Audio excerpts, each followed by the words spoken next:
ஜெகத்குருவே சரணம். என்னடா வாழ்க்கை அது? வாழ்ந்து என்ன புண்ணியம்? ஏதாவது ஒரு வேலை கிடைக்கும், வாழ்க்கையில் முன்னேறலாம் அப்படின்னு சொல்லிட்டு நாடு விட்டு நாடு வந்து இந்த வேலை கிடைக்குமா அந்த வேலை கிடைக்குமா அப்படின்னு ஒரு வேலையை நம்பி வந்தோம். அந்த வேலையும் கிடைக்கல, பணமும் இல்லை, பல அவமானங்கள், மன உளைச்சல், மென்டல் டார்ச்சர். என்ன பண்ணுறது? அதுக்கு ஒரே வழி, நாம் மொத்தமாக இந்த உலகத்தை விட்டு கிளம்புறது தான் ஒரு சரியான தீர்வாக இருக்கும். எண்ணிய எண்ணங்கள், நம்ம செய்யணும்னு நினைச்ச கனவுகள் எல்லாமே செதஞ்சு போச்சு. இனி திறக்கிறது எந்த கதவுமே கிடைக்காது. நம்ம என்ன பண்ணுறது? அதற்கு ஒரே தீர்வு, மொத்தமாக நம்முடைய வாழ்க்கையை இங்கே முடித்துக்கிறது தான் வந்து ஒரு நல்ல தீர்வாக இருக்கும் அப்படின்னு சொல்லிட்டு பரத் அவர்கள் தன்னுடைய அறை கதவை தாளிட்டு விட்டு உலகத்தை விட்டு மொத்தமாக கிளம்புறதுக்கு உண்டான முயற்சியில் ஈடுபட போகிறார். இப்போ முடிச்சிட்டாரு, ஃபைனலைஸ் பண்ணிட்டார். ஓகே, டன், முடிச்ச வேண்டியதான். அடுத்த 5 நிமிடத்தில் அப்படின்ற ஒரு கேரக்டர் இந்த உலகத்திலே கிடையாதுடா, முடிஞ்சு போச்சு. யார் வந்து என்ன சொல்ல போகிறாங்க? இந்த உலகத்தில் அட்வைஸ் பண்ணுறதுலாம் ரொம்ப ஈஸி, எல்லாருக்குமே ஈஸியாக சொல்லிட்டு போயிட்டு அடுத்த வேலையை பார்த்துடலாம். அவ்வளோதான் சொல்ல முடியும், செய்ய முடியும். யாராக இருந்தாலும் அதான் பண்ண முடியும். இப்படி இருக்காங்க அப்படின்னா இப்படி ட்ரை பண்ணுங்க, அப்படி ட்ரை பண்ணுங்கன்னு சொல்ல தான் முடியும். அதற்காக வந்து அவர்களுடைய துன்பங்களையும் பேரங்களையும் மற்றவர் வந்து சுமக்க முடியாது. ஸோ அந்த மாதிரி தருணங்களில் தான் நாம் வந்து குருமார்களுடைய உதவியை நாட வேண்டும் அப்படின்னு சொல்லிட்டு நம்முடைய ப்ரோக்ராமில் தொடர்ந்து வலியுறுத்தி கொண்டு வருகிறோம். சரி, ஓகே, அது இருக்கட்டும். டோர் லாக் பண்ணிட்டாரு, முயற்சியில் ஈடுபடுகிறார். அடுத்த 5வது நிமிடத்தில் அவர் இங்கே இருக்க போகிறது கிடையாது. சரி, ஓகேன்னு ஸ்டார்ட் பண்ணுறார். ஏதோ ஒரு முயற்சி, கிளம்பணும் இங்கிருந்து. முயற்சி பண்ணும்போது பார்த்தா திடீர்னு அந்த கதவு தட்டப்படும் சப்தம் கேட்கிறது. யார் அந்த நேரத்தில் கதவு தட்டுறது அப்படின்னு பார்த்துட்டு அப்படி திரும்பி பார்க்குறார். அந்த பக்கம் திரும்பி பார்க்கிறார். இந்த திரும்பி பார்க்குறாருன்னு எனக்கு ஒரு ஞாபகம் வருதுங்க. நம்ம மந்த்ராலய மகான் மகாபிரபு ஜெகத்குரு ஸ்ரீ ஸ்ரீ ராகவேந்திர சுவாமிகள் அவருடைய பூர்வாசிரமத்தில் வேங்கடநாதராக இருந்த பொழுது புவனகிரியிலேருந்து அவங்க என்ன பண்ணுறாங்க, தம்முடைய வாழ்வின் நலனிற்காக, பிள்ளை நலனிற்காக, குடும்பத்தின் நலனிற்காக சரஸ்வதி பாய் அம்மா அவருடைய அந்த ஆலோசனையை ஏற்று சுவாமிகள் வந்து முழுவதுமாக தன்னுடைய குடும்பத்தை கும்பகோணத்திற்கு இடம்பெயர்த்து விடுகிறார். அந்த இடத்துல இருக்காங்க. அந்த மடத்தில் இவர் பணியாற்றி கொண்டு இருக்கிறார். அது ஒரு ஸ்டோரி படிச்சிருந்தீங்கன்னா தெரிஞ்சிருக்கும். நாம் வந்து ஒரு 1 man வாய்ஸ்ன்னு சொல்லிட்டு ஒரு என்டையர் ஸ்டோரி நேரேஷன் பண்ணியிருந்தோம். கிட்டத்தட்ட ஒரு 6 எபிசோட் பண்ணியிருந்தோம். ஒரே ஒரு குரலில் ஜெகத்குரு ஸ்ரீ ஸ்ரீ ராகவேந்திர சுவாமிகள் அருளினால் ஒரே ஒரு குரல் அடியினால் அந்த முழுவதுமாக அந்த எபிசோடுக்கு மேக்சிமம் கொடுக்கப்பட்டது எல்லாத்துக்குமே. அது கேட்டு பாருங்கள், அந்த லிங்க் நான் தரேன். அது ஒரு நினைவு. இந்த நேரத்தில் சுவாமி அந்த இடத்துல அந்த மடத்தில் உட்காந்துருக்கும்போது ஒரு சிஷ்யன் வரான். ஒரு சிஷ்யன் வந்து, குருநாதர் உங்களை அழைத்து வர சொன்னார். சுதீந்திர தீர்த்தர், இவருடைய குரு சுதீந்திர தீர்த்த சுவாமிகள், அந்த சுவாமி இருக்கார், உங்களை அழைத்து வர சொன்னார்னு. என்னை அழைத்து வர சொன்னாரா? என்னையா அப்படின்னு வேங்கடநாதர் கேட்கிறார். உங்களைத்தான் அப்படின்னு சொல்லிட்டு அவர் போயிடுறார். அது ஒரு வேத பாடசாலை நடந்துட்டு இருக்கு. வேங்கடநாதர் நேரடியாக நடந்து அந்த இடத்துக்கு போகிறார். யாருக்கு? சுதீந்திர தீர்த்தர் அவர்கள் இருக்கின்ற அந்த அறைக்கு போகிறார், சுவாமியோடைய அறைக்கு. கதவை மெதுவாக திறக்கிறார். திறந்து பார்த்தா உள்ள ஒரு இரும்பல் சத்தம் கேட்கிறது. நீங்கள் அதை பாருங்கள், அதில் ரொம்ப எக்ஸாக்டாக சின்ன சின்ன விஷயங்கள்லாம் ரொம்ப அற்புதமாக இருந்திருக்கும். அதில் நீங்கள் தான் கேட்டு சொல்லணும். அது பல வருடங்கள் ஆகிவிட்டது. இவர் உடல்நலம் கொண்டு இருக்கிறார். அப்போ சொல்கிறார், வா வேங்கடநாதா அப்படின்றார். குருகளே வணக்கம் அப்படிங்கிறார். ஒரு சின்ன சின்ன டைலாக் மாறும். அதில் ஒரு வசனம் சொல்வார் அவர். ஆதி குரு மத்வாச்சாரியாரால் இயற்றப்பட்ட அந்த பூஜா கிரமங்களை இமி பிசகாமல் இதுகாலும் செய்துவிட்டேன் என்ற மனநிறைவு எனக்கு இருக்கிறது வேங்கடநாதா அப்படின்வார். உடனே வேங்கடநாதர் என்ன சொல்வார்? அதுதான் அனைவரும் அறிந்த ஒன்றாயிற்றே அப்படின்வார். அதுதான் அதற்கு பங்கம் வந்துவிடுமோ என்று நான் அஞ்சுகிறேன் அப்படின்வார் சுதீந்திர தீர்த்தர். புரியவில்லையே குருதேவா. உடனே அடுத்த டைலாக் சொல்வார். ஷார்ட்டாக முடிச்சிடற, ரொம்ப போயிட்டே இருந்தால் அதுவாக இருக்கும், அதில் கேளுங்க. அப்போ அவர் சொல்வார், ஆதிகுரு மத்வாச்சாரியாரால் ஏற்றப்பட்ட அந்த ஜோதி இந்த பிரபஞ்சம் உள்ளவரை பிரகாசிக்க வேண்டுமென்றால், அவரால் வகுக்கப்பட்ட இந்த பூஜா கிரமங்கள் தொடர்ந்து நடைபெற வேண்டுமென்றால், லோக சேமத்திற்காக நீ சந்நியாச பீடம் ஏற்க வேண்டும் அப்படின்னு. குருகளே எழுந்து நின்றுவார் சுவாமி. என்ன ஆணை இது? கரம் பிடித்தவன் என்றும் தன்னை காப்பாற்றுவான் என்ற உயரிய நம்பிக்கையில் இந்த ஆலோசனையை, கும்பகோணத்திற்கு செல்லலாம் என்ற ஆலோசனையை சொன்னவளே என் மனைவி சரஸ்வதி பாய். குழந்தையாக இருக்கின்ற லட்சுமி நாராயணன் இதுவரை உபநயனம் கூட செய்யவில்லை. தந்தை எதிர்காலத்தை நன்றாக வடிவமைத்து கொடுப்பார் என்ற நம்பிக்கையில் என்னை நம்பியிருக்கின்ற ஒரு சிறு பாலகன் இந்த நிலையில் என்னை போல் எத்தனையோ பெரியவர்களும் தபஸ்விகளும் அமர்ந்த மிகப்பெரிய ஆசனம் அது. அந்த ஆசனம் எங்கே? பஞ்சத்திற்காக இடம் மாறி இந்த இடத்திற்கு வந்திருக்கக்கூடிய நான் எங்கே சுவாமி? என்னை போய் அதில் அமர சொல்கிறீர்களே. மறுத்து பேசியமைக்கு மண்டியிட்டு உங்களிடம் மன்னிப்பு கேட்கிறேன். நான் போகிறேன் அப்படின்னு சொல்லிட்டு அங்கேருந்து கிளம்பிடுறாருங்க. கிளம்பி வேகமாக வராரு. வந்து என்ன பண்ணுறாரு, அவர் வீடு பக்கத்துலேயே தான் இருக்கு இல்லையா, அங்கே வந்து என்ன பண்ணுறாரு, அந்த இடத்துல ஒரு மேசியம் மீது கை வச்சுட்டு மூச்சு வாங்குறாரு. அப்போ சரஸ்வதி அம்மா அங்கே வராங்க பக்கத்தில். அங்கே தான் வீடு. அது வந்து நிதானமாக வந்திருக்க வேண்டிய தானே அப்படின்றாங்க. அப்போ தான் சுவாமி வந்து திரும்புகிறார். திரும்பி நிதானமாகத்தான் வந்திருக்க வேண்டும் சரஸ்வதி, அவசரப்பட்டு விட்டோம் அப்படின்னு அந்த அர்த்தத்தில் சொல்கிறார். எந்த அர்த்தம்னா, நம்ம அவசரப்பட்டு இங்கே வந்துட்டோம், இங்கே வந்ததுனால இவர் சன்னியாசி படம் ஏற்க சொல்கிறாரு, நம்ம பொறுமையாக வந்திருக்கலாமே அப்படின்ட்டு. அதுக்கப்புறம் அவர் போய்ட்டு சன்னியாசி படத்தை ஏற்றுக்கொள்கிறார் தஞ்சாவூர். அது வந்து என்னென்னா, நாளை வந்து நம்முடைய ஜெகத்குரு ஸ்ரீ ஸ்ரீ ராகவேந்திர சுவாமிகளின் 404வது பட்டாபிஷேகம்.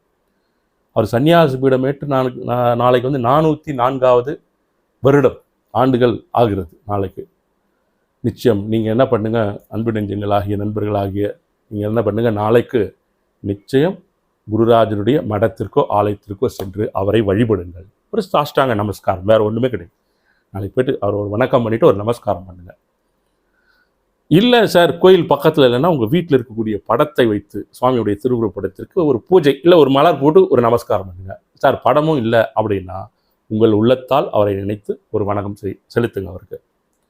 மதியம் என்ன பண்ணுங்கள், தவறாமல் ஒரு நல்ல உணவு, ஒரு மதிய உணவு ஒன்று வாங்கி, ஒரு சாப்பாடு வாங்கி, ஏதேனும் ஒரு முதியவருக்கு யாரோ வயசானவங்களுக்கு வந்து அதை கொடுங்க.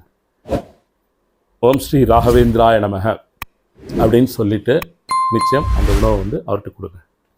Okay, coming back to the story. திரும்புகிறாரு. திரும்பி பார்த்தா அந்த இடத்தில் கதவு தட்டும் சப்தம் கேட்கிறது. யாருன்னு யோசித்துக்கு முன்னால அந்த பக்கம் இருந்து ஒரு குரல் வரும். பரத், பிரியாணி உனக்கு பிடிக்குன்னு வாங்கிட்டு வந்திருக்கேன், வந்து சாப்பிடு வா அப்படின்னு ஒரு பெண் குரல். இது என்னன்னா, இவருடைய நண்பர் ஒருவருடைய வீட்டில் ஒரு அறையில் தங்கியிருக்கிறார். அந்த நண்பரும் அவரது மனைவியும், இவங்கெல்லாம் ஃப்ரெண்ட்ஸு. அவங்க வந்து ஒரு இடத்துல பணிபுரிகிறார்கள். வேலை கிடைக்கிற வரைக்கும் அந்த இடத்துல தங்கியிருக்கலாம்னு சொல்லிட்டு அந்த இடத்துல ஒரு ஸ்டே பண்ணியிருக்காரு. ஒரு சின்ன டைவர்ஷன் ஆகிடுச்சு, இல்லை ஒரு டிஸ்டர்ப் ஆகிடுச்சு அந்த இடத்துல. சரி, எல்லாத்தையும் நிறுத்திட்டு வெளியே வந்து கதவை ஓப்பன் பண்ணி வெளியில் வராரு. வந்து தேடுறாரு. அந்த சமையலறைக்கு செல்கிறார். சமையலறை போயிட்டு பார்க்குறாரு, உள்ளே ஏதாவது வச்சுருக்காங்களான்ட்டு பார்க்குறாரு. யாருமே காணோம் அந்த வீட்டில். அந்த பக்கத்து ரூமில் யாரும் இல்லை, கதவு சாத்தி இருக்கிறது. சரி, ஓகே அப்படின்னு சொல்லிட்டு விட்டுறாரு. நேரம் கடந்து விடுகிறது.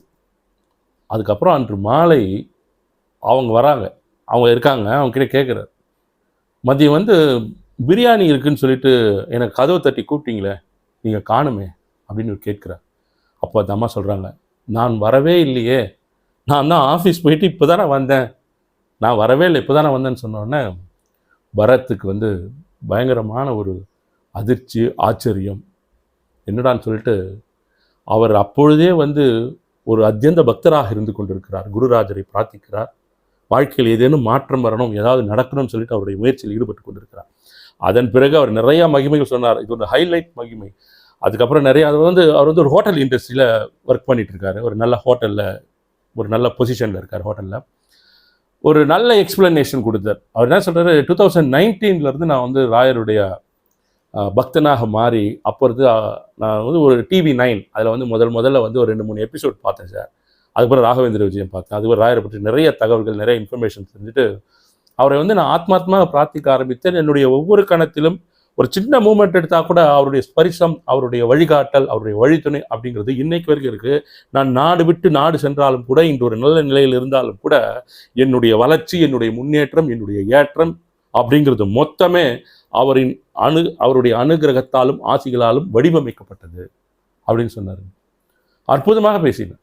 ஆங்கிலமும் தமிழும் கலந்த அவருடைய சொல்லி இருக்கக்கூடிய அந்த வாக்கியங்கள், வரிகள், அந்த வார்த்தைகள் மறக்கவே முடியாது அவர் என்கிட்ட பேசினது. இன்னொன்று சொன்னார், ஒரு ஹைலியான ஒரு விஷயம் இது.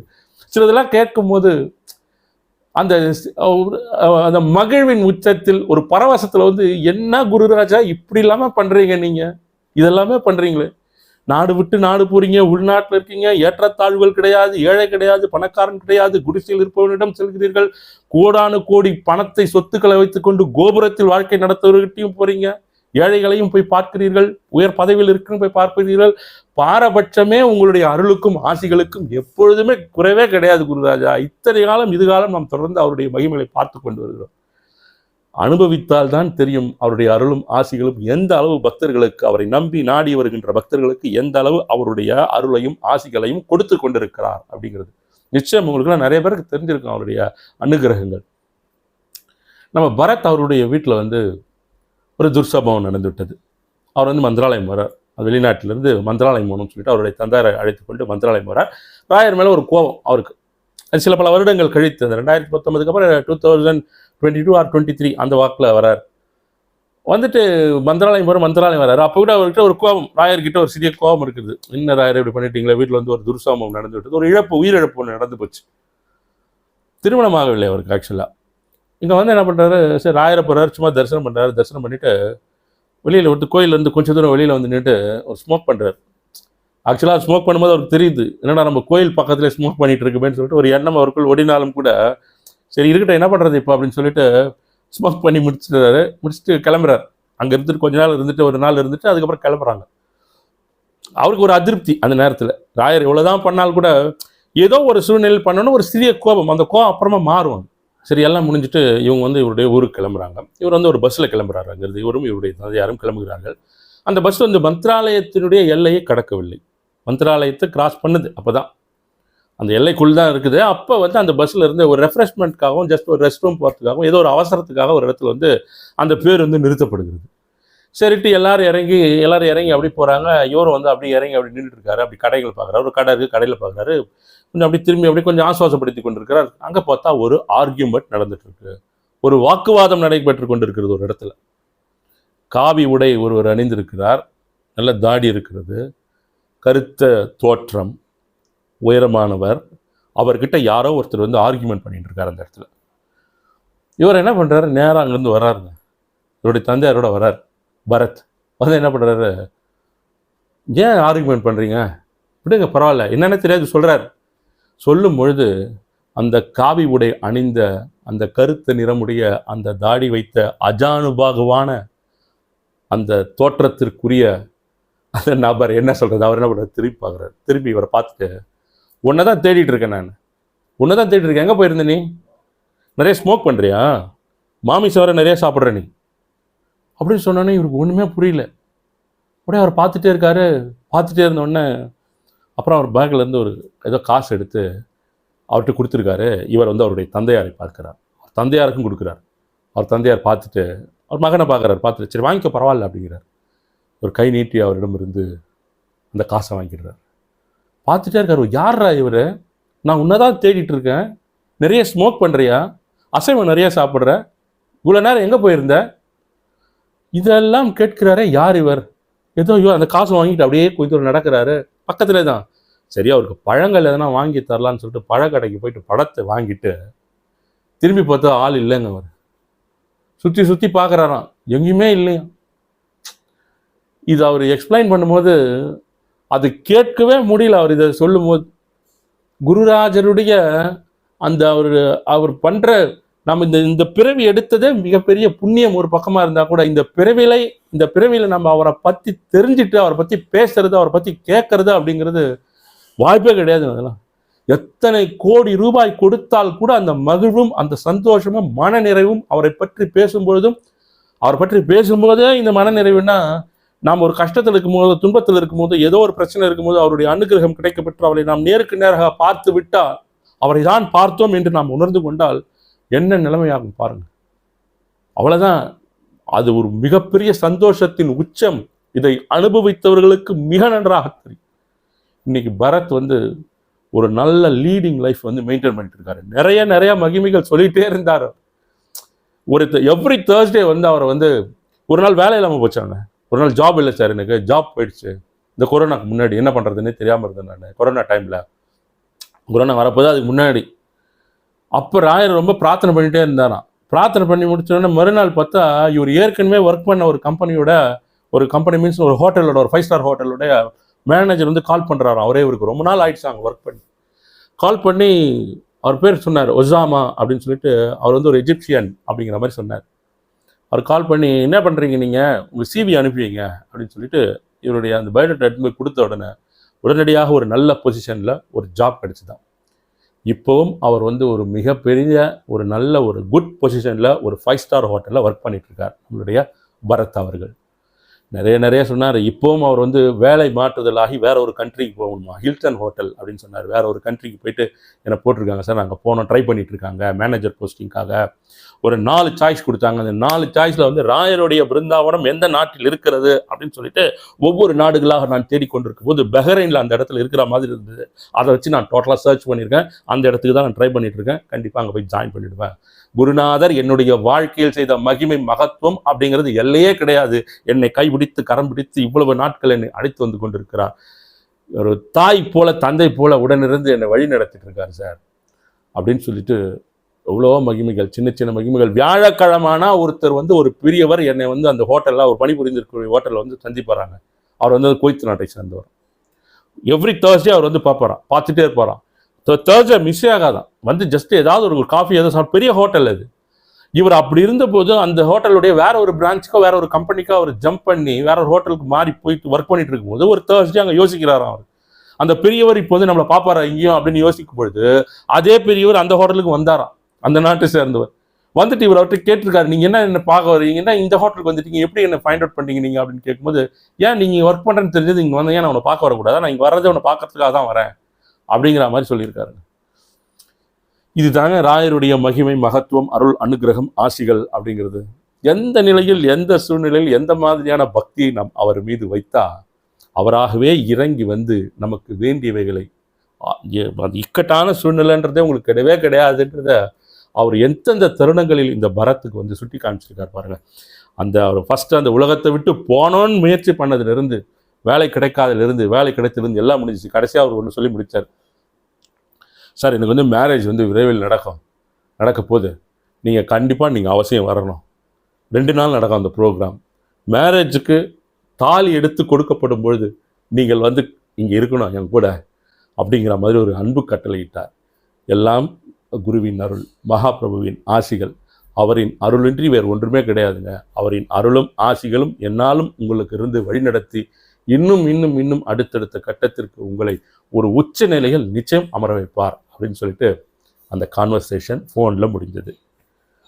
நாமும் ராயரிடம் தொடர்ந்து பிரார்த்தனை செய்வோம். இக்கட்டான சூழ்நிலை, ஒரு துன்பமான சூழ்நிலை வருது அப்படின்னா அவரை அழைப்போம். அவருடைய அருளும் ஆசிகளும் நிச்சயமாக நம்மை, உங்களை வந்தடையும். மீண்டும் அடுத்த பதிவில் சந்திப்போம். நன்றி, வணக்கம். ஜெகத்குருவே சரணம்.